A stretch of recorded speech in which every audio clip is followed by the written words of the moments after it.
The road to Bellamy Hollow had once been lined with elms. Now only their memories remained, black stumps rotted down to bulbous lumps of bone-like wood, slick with mildew and insect spore. The air was soupy with July heat, but still the fog clung like guilt. Not the white fog of morning innocence, but a grey, fungal veil that never lifted, even in noon's eye. It rolled in from the marshes like a second skin, and it tasted faintly of copper. She had come alone.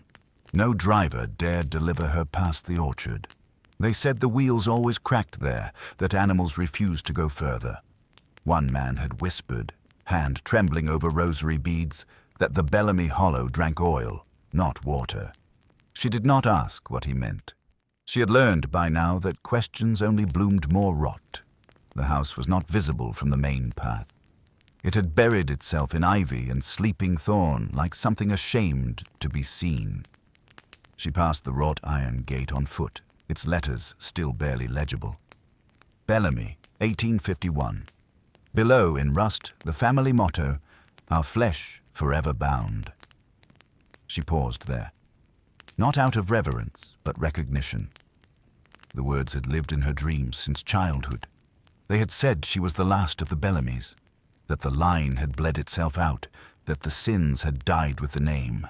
But names do not die.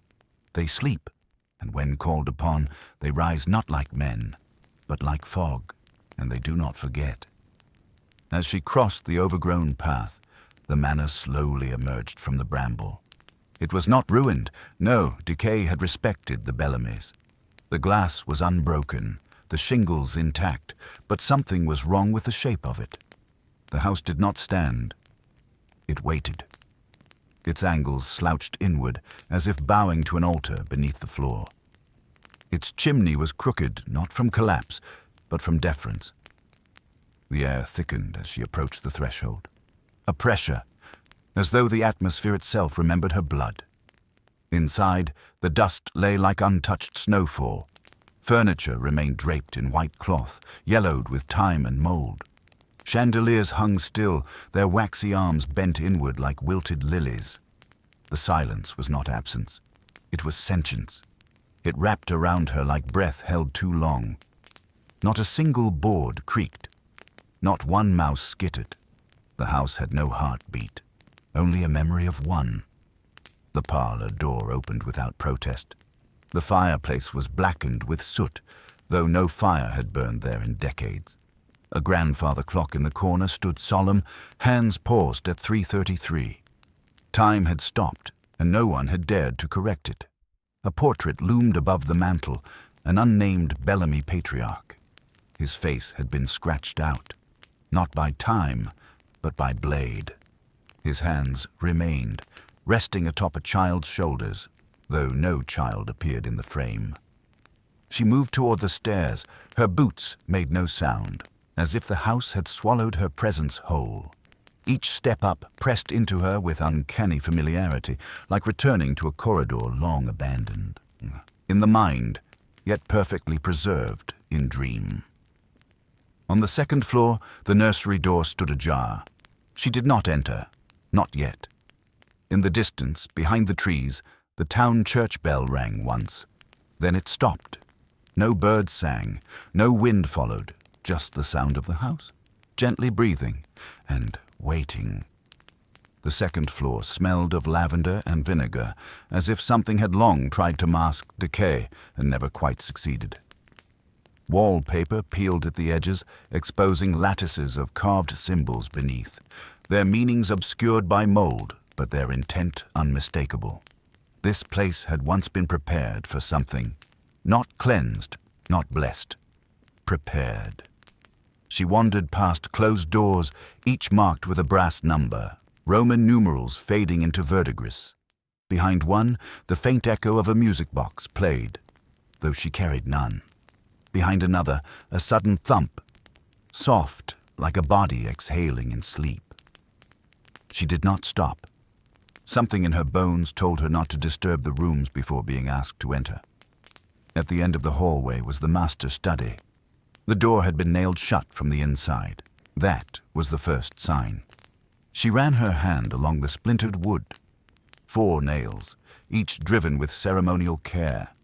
Between them, a thread of red yarn tied into 4 perfect knots. She remembered that yarn.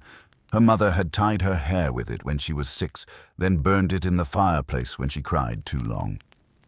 "We must not leave traces," she had said.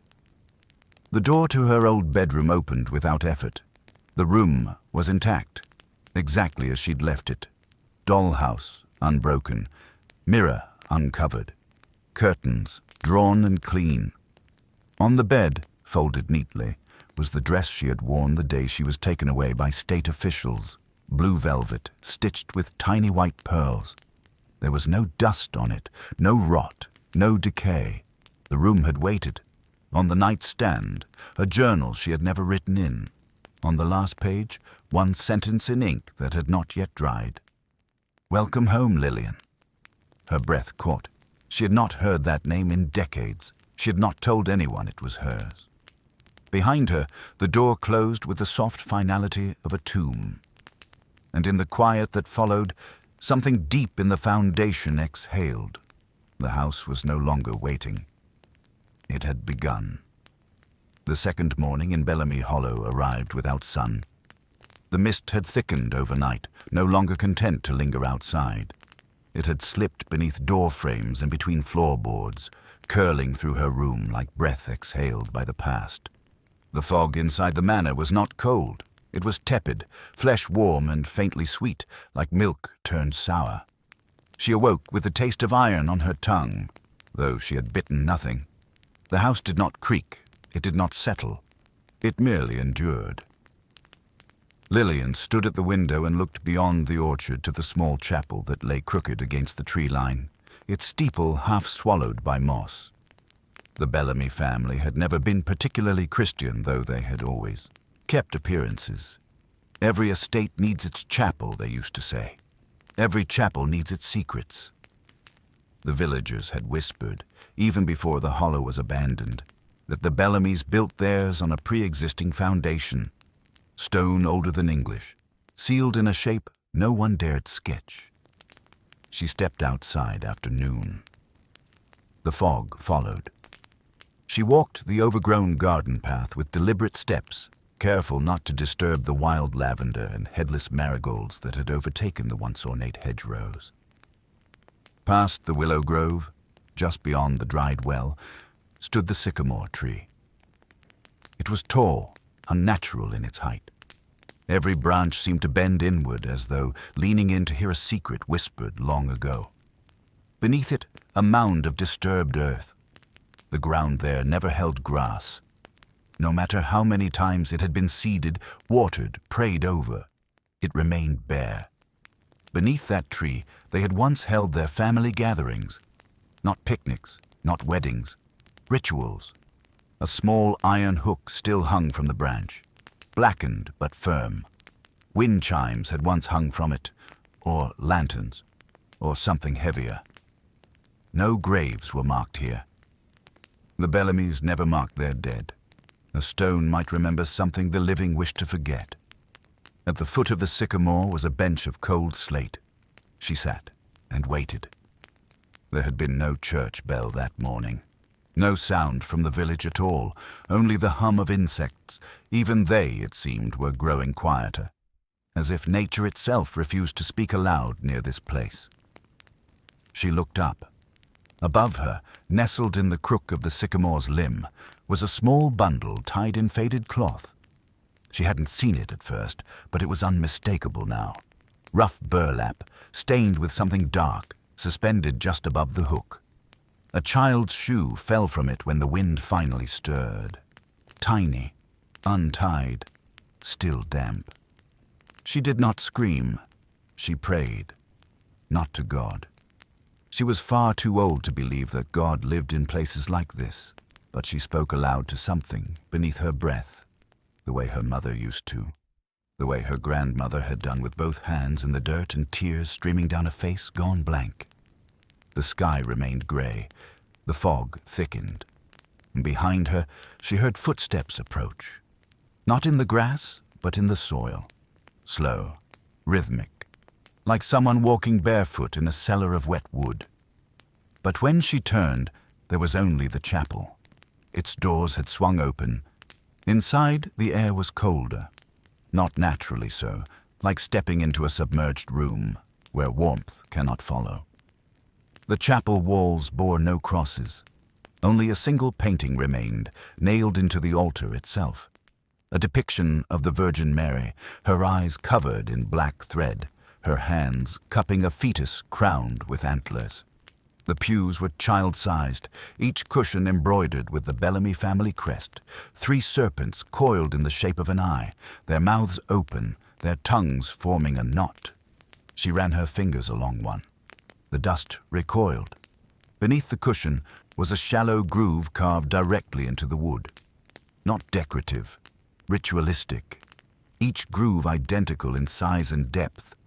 Measured spaces, as though something had once been laid there, offered there, or perhaps bled there. At the far end of the chapel, beside the altar, stood a basin. The water inside was black, not dirty, just black, thick like ink. Above it, an inscription carved in Latin, faded beyond legibility save for 2 words, familia and obedientium, family, obedience. She dipped 2 fingers into the water. It was warm, and when she looked down, her reflection did not move. A sudden sharp sound cracked through the silence. A small wooden drawer at the base of the altar had opened by itself. Inside was a letter, addressed to her, her name written in curled penmanship she remembered from childhood. Lillian, return in faith or be unmade. Below, a single signature. Reverend M. Aldrich, 1855. She stepped back. Her hand was wet. Not with the black water, but with blood. Thin, diluted, yet fresh. She looked again into the basin. Now it was empty, but her fingers still dripped. That night, back inside the house, she did not sleep. She sat at the foot of her bed, staring at the old prayer beads her mother had left on the windowsill decades ago. They were red, not from dye, but from wine-dark soaking. Her mother's rituals had always involved wine, or what she called wine. She recalled now a childhood memory once dismissed as dream, her mother kneeling in the garden at dusk, whispering into the soil. Her fingers wet, her eyes unfocused. She had spoken a name over and over again, a name that did not belong to any saint. That name now echoed in the back of Lillian's mind like a refrain. Outside, the sycamore groaned. Its branches did not move, but the ground beneath it had begun to sink, not collapse. Just a gentle lowering, like something beneath had started to wake. Lillian opened her mother's Bible. Inside, instead of scripture, she found the first family record. Names, dates, pairings. Next to each daughter's name, a line, then a symbol. Her symbol was already written. It matched the one painted in black above the chapel's altar. She had not written it, and yet it was written in her hand. By the 3rd day, the house no longer felt inherited. It felt claimed. Lillian moved through its corridors, less like a visitor and more like a memory returning to its body. The silence, at first merely oppressive, had turned aware. The air itself now anticipated her. Every doorknob was warm to her hand. Every window remained fogged from within. The house was not responding to her presence. It was recognizing it. At dusk, she returned to the upstairs hallway. A narrow corridor that bent slightly, imperceptibly to the left, though the house's blueprint had never included such a curve. The lights did not flicker. They never had. That was the most unsettling thing. The manor made no theater of its haunting. It was silent, clinical, and alive. There, at the end of the hall, stood a door she did not recall. She knew the house well, or at least she believed she had. This door had no keyhole, no markings. Its handle was brass, uncorroded. A single black thread hung from the knob, knotted thrice. She pulled it. The thread came free. The door opened. What lay beyond was not ruined. It was immaculate.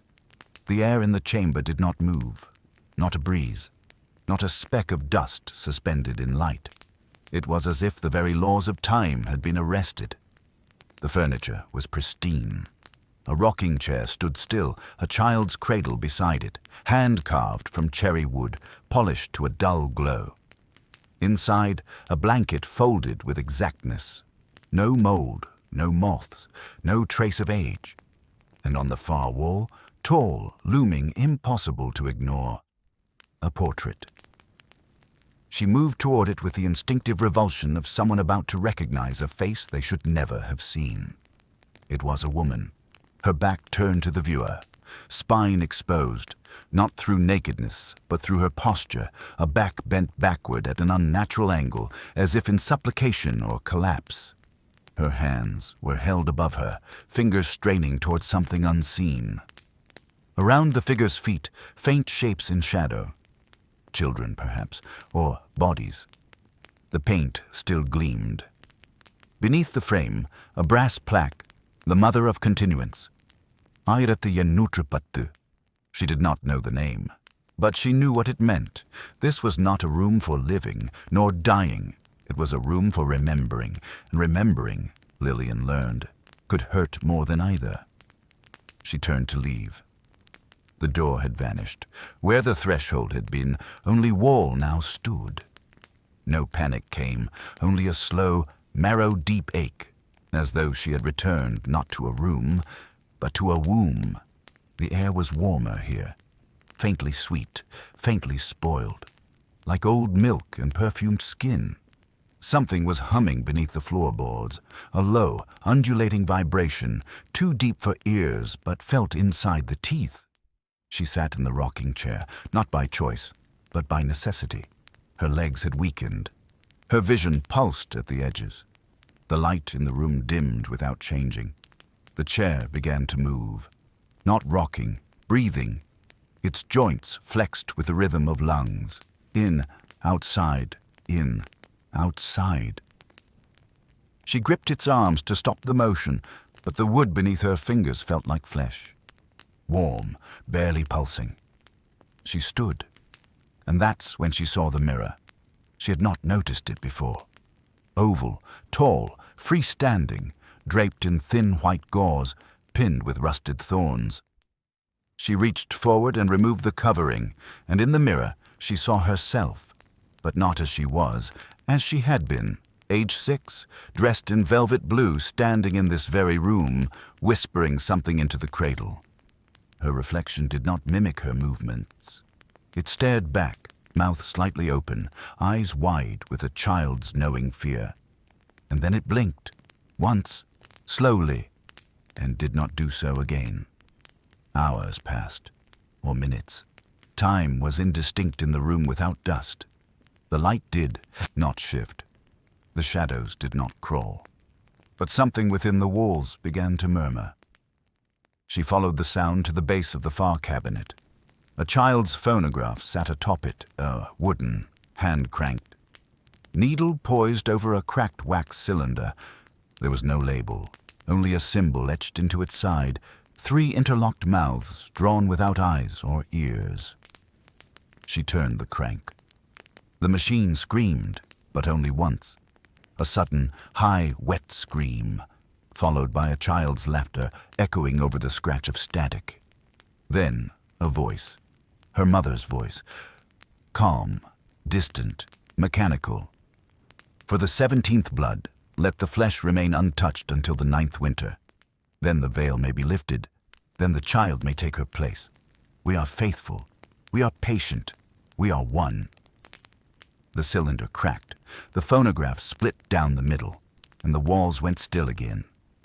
Lillian reached for the cradle. Inside, the blanket had unfolded, not from movement, but from breath. She stepped back. There was a faint warmth in the room now, and the sound of lips parting. When the door finally returned, it was open, but not to the hallway. It opened to the orchard, the same view from her bedroom window as a child, down to the way the light hit the stones beneath the peach tree. But this orchard had no insects, no fog, no scent. It was not a place. It was a memory. One of her own. She stepped through. The sky rippled like a pond disturbed, and she awoke, back in her bed. The journal beside her now opened to a new page. No ink, only blood. A single line traced in dried rust red across the center of the page. One room always remembers, and now it remembers you. She closed the book, and outside the sycamore did not move. But something had changed in its shadow, something had opened its eyes. The morning began not with light, but with the sound of something turning, not gears, not hinges. Something older, like a key long forgotten finding a lock it had always belonged to. Lillian woke to find her journal gone. The Bible on the desk had closed itself, and the mirror on the far wall had shifted. It now faced the doorway. No reflection greeted her, only dim fog suspended like breath against glass. She dressed slowly, not out of ritual, but reluctance. The air in the manor had grown heavier, gravid with unseen weight. The air itself felt watched. She moved not as a woman investigating her family's ruins, but as something being drawn downward. Each room she entered seemed to lead her closer, though no path had changed. It was the house that was guiding her now, and she followed, to the grandfather clock. It stood in the east hallway, opposite the drawing room no one ever used. The clock had been dead since the war, its hands rusted, its chimes silenced by time or intention. Yet today, the pendulum swung. Just once, side to side, as she passed. She stopped, looked closer. At its base, just beneath the carved serpent motif, a sliver of absence, an outline in the wood, a false panel. Her fingers traced it unconsciously, the same way she had at age 10 before her governess struck her hand and said, "Not until your voice stops growing." She had not known what the woman meant then, but now her throat felt dry, her breath felt stilled. She pried open the panel. Behind it, linen-wrapped bundles, wax-sealed and corded with red twine. 10 of them stacked like bricks, each marked with a symbol in ash. Not letters, not numbers. A personal alphabet of the damned. She unwrapped the first. It was a journal, thick, leather-bound, and very old.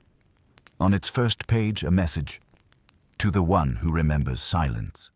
We wrote in filth, but we meant devotion." The handwriting matched her mother's.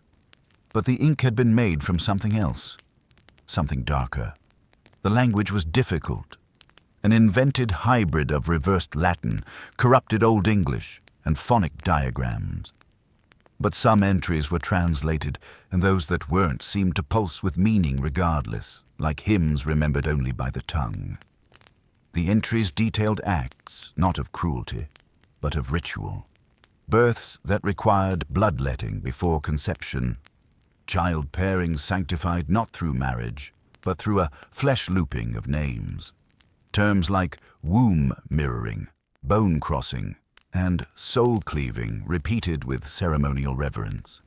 In one entry, the flesh of the first must know the shape of the second. This is how we return. This is how we stay. No body alone can bear the whole. That is why we divide. The deeper she read, the more her fingers began to tremble. The rituals weren't just theoretical. They had dates, names, her name. Next to hers, a second name, crossed out. Elias, a brother, or a twin, or something else. She had no memory of a sibling, no photographs, no crib beside hers. But the entries spoke of two children born under the veil, whose breaths came at the same moment, one forward, one backward. The following passage chilled her more than the others. If the girl awakens, the boy must be sealed. Her mind can hold the shape. His cannot, but he must remain near, for continuity, for correction. The correction. She had heard that word in her sleep the night before, not spoken, whispered from within her own chest. In the bottom of the bundle, beneath the final journal, she found a child's drawing, crayon on a parchment. 2 stick figures, one girl, blue dress, one boy, face covered in black, both holding hands. Above them, the Bellamy crest, drawn with startling precision. 3 snakes, 3 mouths, 1 eye. She returned to the study, her breath shallow. The journals in her hand felt heavier with each step, as though they carried more than pages. She placed them on the desk and opened the locked drawer beneath. Inside, baptism records. None official. All copied by hand. 52 names, all Bellamy. Each marked, delivered in ritual. Beside each name, a number, then a word. Lillian's. 17. Keeper, Elias's. 17. Mirror. There were others. 10. Choir. 12. Vessel. 4. Feast. Some names were crossed out with red. Some were burned. One at the very bottom was circled. 1. Bride. And beside it, in faded ink, she returns when the line breaks. She cannot be forgotten. Lillian's hand trembled so violently the paper slipped. They fell to the floor like dry leaves, each page whispering secrets to the woods.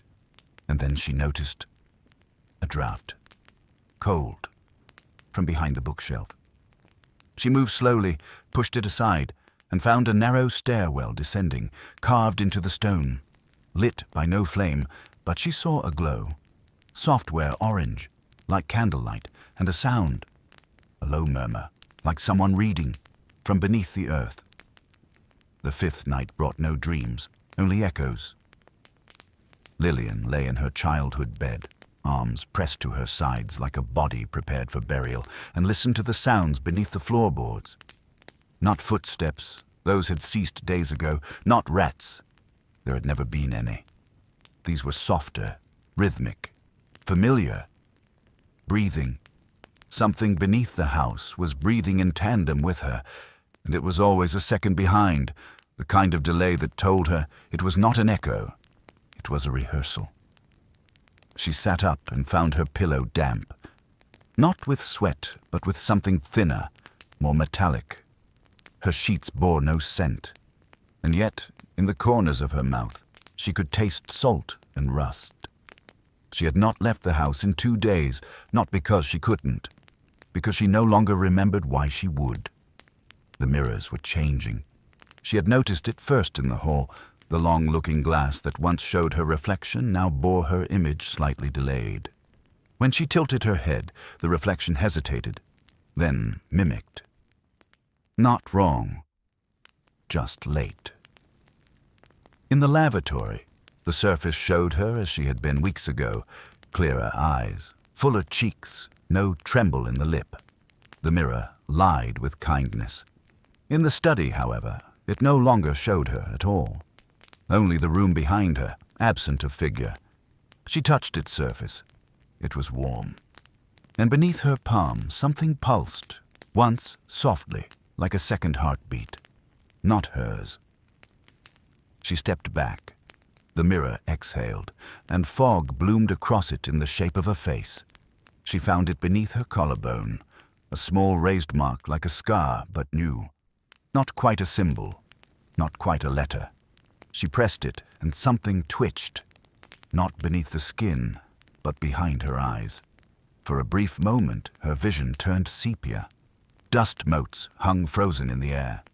The house around her shifted, just slightly. The wallpaper peeled inward. The wood floor bent as though bowing, and she felt a warmth beneath her fingernails. When it passed, she was seated on the nursery floor, though she had no memory of walking there. The cradle rocked on its own. The blanket inside now bore a single stitched word: obey. That night she did not sleep. Not from fear, from certainty. Sleep, she now understood, was when the house took its liberties.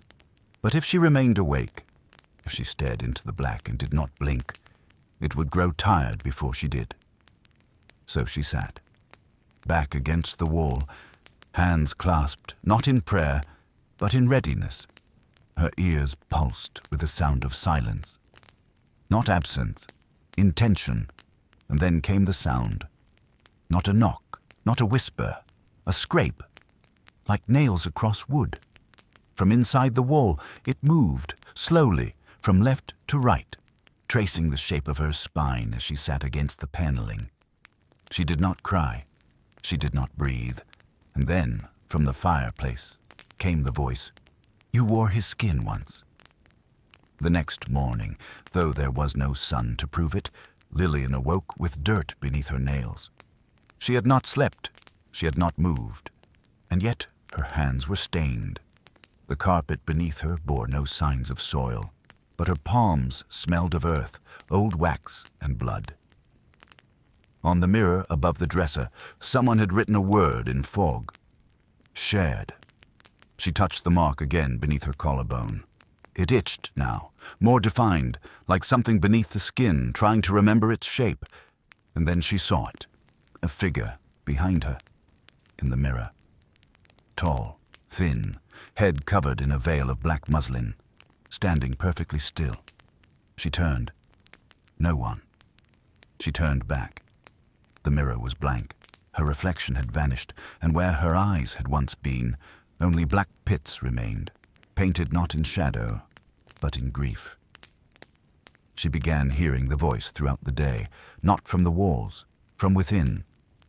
A second set of thoughts, quieter, hesitant but familiar. They whispered things she did not know, but somehow believed. You buried him beneath the third tree. He was meant to be your first husband. They tied your hands and his mouth. The blood was shared. You only drank your half. She tried to resist, to focus, but the mirror in her room now bore writing at dusk and was clean by morning. Always new words, always that same name, Elias. It began to rain, but only inside the house. A fine mist, not visible, only felt, only tasted. Everything was damp and nowhere dripped. The skin beneath her skin pulsed, as if something beneath had begun to wriggle, not to emerge, but to remember. The house had no basement, at least not one anyone remembered. Lillian had grown up believing that beneath the manor lay only soil and old roots. The blueprints in the study said nothing of a cellar. The staff had never spoken of one. Her mother had insisted there wasn't. But on the 7th morning, she awoke with a key in her hand, iron, cold, unlabeled, wrapped in decayed cloth and stained with what looked like candle soot. And when she stood in the southern corridor, where the floor had always creaked but never given way, her foot found a hollow plank, and then another. The stairs downward were not made of stone. They were carved wood, blackened by time and moisture, and spiraled in a way that made her dizzy to follow. There was no railing, no light. But she didn't need one. The air beneath Mercy Hill glowed faintly. An amber hue, like fire seen through skin. Each step downward deepened the weight behind her eyes. By the time she reached the final landing, her nose bled gently, as if in reverence. The room was vast, wider than the foundations allowed, lined in shelves of bone, thousands of tiny white fragments, infant ribs, bird-like skulls, and teeth far too large for children. At the center, an altar, and on the altar, a book bound in waxed leather. The cover bore no title, only a stitched eye, still wet. She did not open it. She did not have to. The book did not require hands, only presence. Its pages whispered with motion, turning not with wind, but with awareness, as if acknowledging her. The voice that emerged was not from the book. It was from the back of her skull. A low hum at first, then words in tongues that had not been spoken since the Bellamy name was first etched in grave markers instead of birth records. We remember your body. We remember what you carried in the first womb. We remember what was promised. Lillian staggered backward, but her legs did not move. The air thickened, and across the walls, the bone fragments began to click, each one trembling with the same rhythm as her heartbeat. And then silence, total, until a single word, unmistakable, tore through her thoughts. Return. She fled. Up the spiral staircase, past the gnawing roots, past the memory of footsteps behind her. She emerged back into the southern hall, gasping. But the air above ground had changed. It was no longer stale, it was expectant, waiting. And in the hallway, standing just beyond the antique phonograph, was the child. No older than 7, hair like wet straw, nightgown torn at the hem, and where the child's eyes should have been, nothing, just sockets, empty and dry. The child opened her mouth and spoke in a voice far too old. "Do you remember the bargain?" Lillian collapsed, not from fear, from recognition. She had seen this girl before, in her dreams, in the mirror, in her crib. That evening the portraits changed again. The faces of her ancestors now looked downward, not in shame, but in mourning. And on each one the eyes had been scratched out, not crudely, surgically, with a thin blade, precise, deliberate, except for one, a woman in a red veil. Her eyes remained, and they followed Lillian, room to room. Even when the frame had been turned to face the wall, the house was no longer hiding, it was revealing, one horror at a time. And Lillian understood there would be no climax, no final moment of fear, just a slow, perfect surrender. That night she dreamed, not of the house, of the field, a flat plain behind Mercy Hill that had not existed in years, long since built over with garages and ivy. In her dream, it was winter, and the snow had melted to reveal a hand protruding from the earth, thin, boneless, fingers splayed in benediction. She reached for it, and as she touched it, the flesh turned black. The fingers curled around hers, and the voice came again, but this time from her own mouth. "We buried the wrong one." She woke, her bed soaked in salt water. The mark beneath her collarbone now a perfect circle. No longer a scar, a seal. She looked into the mirror and spoke his name. "Elias." The mirror replied. At last. The house had gone quiet, not peacefully, but like a chapel moments before a funeral. Every clock in Mercy Hill had stopped at the same time. 3:13 a.m., the hour of the drowned, the hour when bells toll without sound. Lillian hadn't slept in 2 days, not since the child with no eyes had spoken her name from every window pane, not since the mirror had breathed. And now the silence of the house was louder than the screaming had ever been. But it was not the silence that woke her. It was the bell, not from within the house, but beneath it, ringing slowly, in a rhythm older than breath. The bell did not clang or chime, it whispered. Through the rusted pipes, through the iron bed frames, through the locked mouths of the portraits on the wall, it seemed to pass through her teeth, reverberating behind her jaw. The noise spoke not to her ears, but to something deeper, an ancient thread inside her spine. Each toll was a question, each silence between them, a memory being unburied. She tried to write it down, but her hand refused. The pen moved, but not with her will. It drew circles, over and over, 7 of them, perfectly aligned, and at their center, a tiny, eyeless face. She tore the page. It bled. The next night they returned. The children. Not all 97. Only 4. Standing in the garden, dressed in the same ash-colored smocks from the old photos she'd seen in Father Albrecht's archives. Mouths sewn shut, skin grey but not decayed, eyes empty but not blind. Lillian stood at the window and did not scream. She knew better now. This was not a haunting. It was an audience. They had come not to scare, but to witness. She stepped outside. The air folded around her like wet linen. The 4 children did not move, only watched. And as she approached, one of them raised its hand and pointed to the well that had not existed until now. The well opened easily. No crank, no rope. just a stone lid and a darkness beneath. She climbed. Down vines that felt like hair, into air that did not breathe. At the bottom, stone, slick with age. And there, in the hollow chamber carved into the roots of the earth, stood the chapel. Not Catholic, not Christian, something older. Symbols not made by hand, but grown, like fungus, spiraling in unnatural patterns across the walls. At the center stood a bell, black, silent, hung upside down, and beneath it, a bowl, empty, waiting. A single word etched into the rim, innocence. The children stood behind her now, all four, mouths open, the threads no longer visible, but they did not scream. They sang. Low, groaning sound, like wind through bone chimes.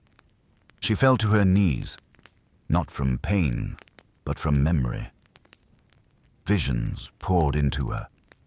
A nun with hollow cheeks digging a pit with her hands. Elias Bellamy speaking to a crowd of eyeless infants beneath a blood-red sky. The bell ringing once, and every child falling silent. Lillian understood. The bell was not a call. It was a seal. When rung, it locked the children's voices inside the earth, and now it waited to be rung again. But for that, it needed a witness. It needed a Bellamy. The bowl filled slowly, not with water, but with the salt from her skin. Tears, sweat, blood, dripping without injury. The children approached.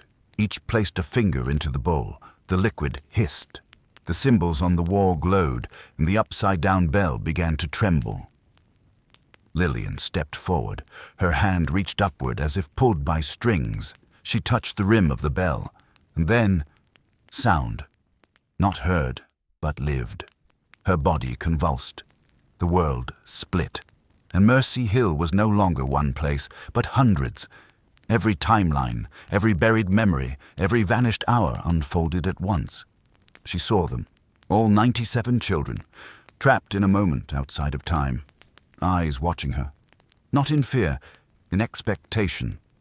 And from the center of it all, Elias smiled, his mouth full of teeth that were not his own. He opened his arms.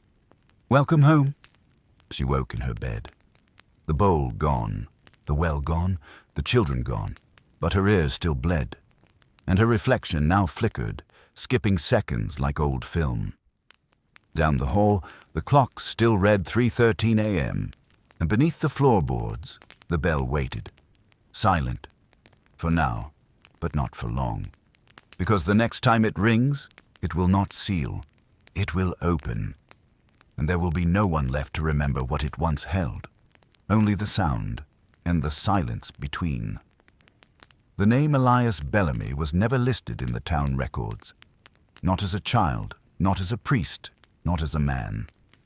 Yet his portrait hung in every hallway of the orphanage, aged, dignified, smiling faintly, always in the background of the children's group photos, as if he were already a ghost even then. But in Lillian's visions, he had bled. He had spoken, and she had heard him breathe. The archives said he founded the Mercy Hill Orphanage in 1879. But the chapel she found underground was far older, built of root and clay, carved in a script no human tongue could mimic. So who, or what, was Elias Bellamy? And why did the children still answer to him? In the town's rotting archives, Lillian unearthed a single page labeled Bellamy, Elias, clerical file, restricted. It was incomplete, half-burned, and written in a hand not unlike her own. It listed no parents, no birth date, only this: brought to St. Grover's Asylum in 1833. Not baptized, language unknown, avoided all mirrors, did not age. Disappeared from locked cell the night before the Mercy Hill land grant was signed. On the back was a map, not of the town, but of the soil. Beneath it, a web of tunnels converging beneath one symbol, a bell. She followed it. Not in daylight, but at the exact time the clocks had stopped, 3:13 a.m., and the soil did not resist her. It opened, like a lung taking its first breath in 100 years. She found it 23 feet down, a room with no corners, no doors, no ceiling, just endless curves, like the inside of a womb carved in stone. At its center, an altar, upon it, bones, tiny, dozens of them, arranged in a spiral, each one marked with a small brand, an E with a vertical line through it. And in the center of the spiral, a single object, a melted church bell, no larger than a child's skull. She reached for it, and the room breathed. The bones reassembled, not into a single body, but into shapes, like memories attempting to walk. And then he spoke, not with words, but with the wet, echoing voice that had haunted the pipes. I was not born, I was offered. They gave me the name Elias, but my name was always the sound of bells underwater. The church had always denied it, but there was a seventh sacrament, whispered of by heretics, practiced only once, a ritual not of grace, but forgetting, the sacrament of the womb beneath, where a child is not baptized to be saved, but to be removed, from time, from record, from consequence. Elias was the first, the prototype, a stillborn child placed in a hollow bell and buried beneath an altar. The monks believed they could make purity speak, but what came back was not purity, it was obedience and hunger. Elias did not age because he had never begun. He walked the earth not as a man, but as a repetition, a litany of sound in human skin, and every child offered to the orphanage afterward. They were not rescued, they were fed to him. Back above ground, Lillian traced the tunnel markers to an ancient oak behind the orphanage. Locals called it the wishing tree. Children had tied little dolls and teeth to its limbs for generations, but Lillian saw what it really was.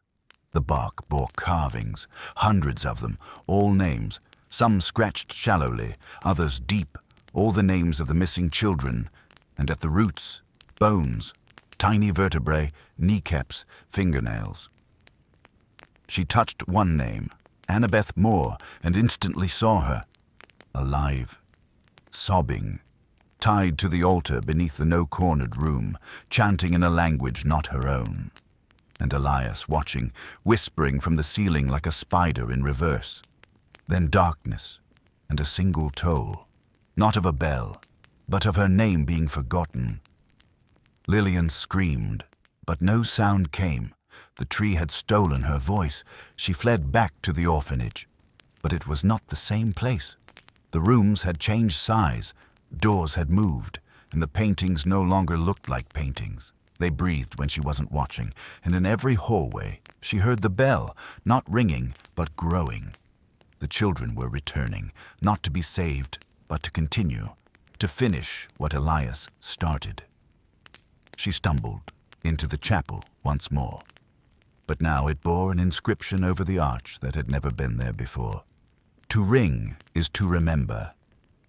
The seventh sacrament was not about faith. It was about repetition. Sound was the cage, and silence the key.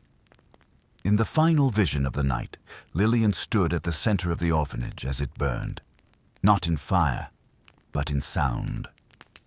The bell tolled from beneath every floorboard, and the children walked in rows, solemn and ancient, their faces expressionless. They did not look at her. They looked through her. Because she had joined them, she was not just investigating, she was remembering. She had always been here, born not in blood, but in bell metal and breath. And in the flamelight, she saw Elias one final time. Smiling, his hand on her shoulder. "We are not forgotten," he said. "We are what forgets." Lillian awoke to find a bell beside her pillow. Small, black, still warm. It did not ring, but the walls answered. From the long-form horror series, 97 children vanished from the Mercy Hill orphanage, and no one was ever punished.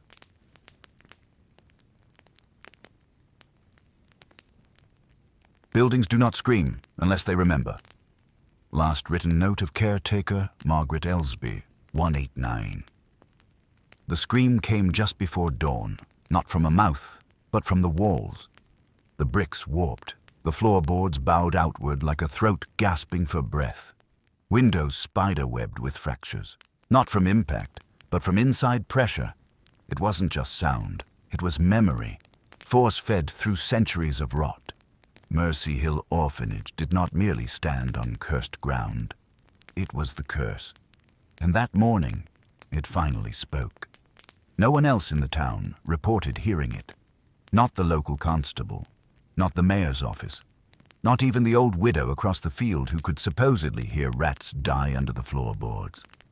But every single clock within 5 miles of Mercy Hill stopped at 4:44 a.m., the exact time the walls began to sweat. And Lillian knew. The orphanage hadn't screamed into the air, it had screamed into her. In the minutes before the scream, the air grew thick with invisible things. Dust floated sideways. Shadows became slightly delayed, trailing just half a second behind movement. And then, breathing. Lillian recorded it, on reel-to-reel tape. The playback was chilling, a sound like dozens of children whispering backward in unison. "We are not lost. You are." She played it again, slowed it, and underneath their voices, she heard something lower, like a rusted hinge being pulled apart underwater, or a jaw that had never properly closed. That sound, deep, distorted, was the scream's inhale, and the building had been waiting centuries to exhale. In a crumbling attic chest, Lillian discovered a book wrapped in black cloth. It smelled of iron and mildew and grave soil. On the inside cover, Margaret Elsby, 1891, the final caretaker before the orphanage closed. Her handwriting was precise but frantic, as if she had only minutes between entries. The children sleep with their eyes open. They keep staring at the walls like they're waiting for them to move. And last night, they did. She wrote of paintings that blinked, of beds that shifted when no one lay in them, of a sound like a scream being swallowed. And on the final page, the orphanage is not a building, it is a mouth, and it is hungry. The scream left marks, literal ones, as if the very walls had been torn open by claws from within. One of the old dormitories had collapsed, revealing a crawl space that no blueprint had ever included. Inside, iron nails arranged in circles, dolls without eyes, a rope made of children's hair, and in the center, a tooth too large for any child. Rooted, yellow, still warm. Lillian touched it and heard, just for a second, a dozen children whispering, "This is where he eats us last. This is the scream we didn't finish. This is where they made us quiet." She dropped the tooth. It bounced once, and then bled. That night, Lillian noticed something wrong in the chapel, not with the crucifix, not with the altar, but with the pillars. They had changed. Veins pulsed beneath the stone. One of them was breathing, and beneath a loose panel in the floor she found it, an entire layer of the building sealed off. Its walls were lined with skulls, children's skulls, polished smooth, hung like bells, each suspended by sinew and twine, each with the name carved in: Jonas, Margaret, Elise, Dorian, and below each skull, a hollow basin. Lillian realized this was the source of the scream, not a single sound, but thousands of voices, all tolling at once. The orphanage's blueprint was a lie. Lillian laid the real layout over the official documents. They didn't match. Every hallway led to a place that shouldn't exist. Every wing was asymmetrical. Every stairwell spiraled wrong. It wasn't a home for children, it was a chambered throat.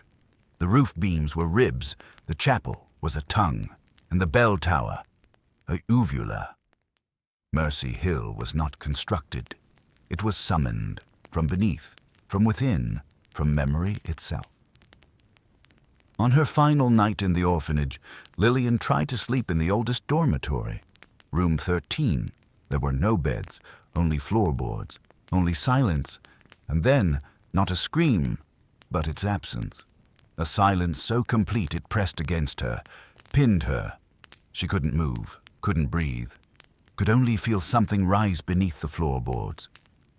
Slow, heavier than a man, larger than the room, and when it finally spoke, it was not a scream, but a welcoming. "We knew you would come home. You have the right mouth for remembering. Let us in." The final door stood at the end of a corridor swallowed by shadow. No lock, no handle, just a slab of dark wood, cold and slick like wet stone. Lillian reached for it. The air around her thickened, heavy with the scent of damp earth and forgotten prayers. A silence deeper than absence pressed against her eyes. She placed her palm flat on the door. It moved, not outward, but inward like a breath held too long, a cavity opening in the house's chest. Inside was not a room at all, but a hollow, a cavity of space folded onto itself. The walls pulsated softly, like skin stretched thin over a beating heart. Light had no meaning here, sound no shape. Time unraveled into a fog thicker than any she had known. Lillian felt herself drawn deeper. A cold wind whispered, not through the throat of the house, but from its lungs. The house was breathing, and she was inside. The quiet was a chorus, not empty, a gathering of lost voices layered beneath the stillness. Faint footsteps brushed the floor, a rustle of cloth. A child's breath held tight, a single phrase whispered endlessly. "Remember us." The air itself seemed to carry the weight of every vanished child. They were neither gone nor present, only suspended. Between sound and silence, between memory and forgetting. Lillian knelt. Her hands touched the floor. It was warm, not stone, not wood, but flesh. The house was no longer a place. It had become a body, a vessel. And she, its last heir, was both guest and prisoner. A flicker of flame ignited from the darkness. Candlelight, soft and wavering, illuminating the faces of children, eyes closed, mouths stitched, waiting for her to join them. She wanted to speak, to cry, to call out, but the silence held her tongue, a final oath, a promise carved in bone and breath. To remember is to become. The door behind her sealed shut, not with wood or iron, but with absence. The quiet room swallowed her voice, her breath, herself. And as the shadows closed, a last sound escaped. Not a scream, not a whisper, but the faintest bell, tolling once, for the forgotten, for the lost, for the Bellamy line. The house waits still, its breath slow, its hunger patient. And somewhere, deep beneath Mercy Hill, a bell tolls quietly, waiting for the next to enter, waiting for the silence to take them home.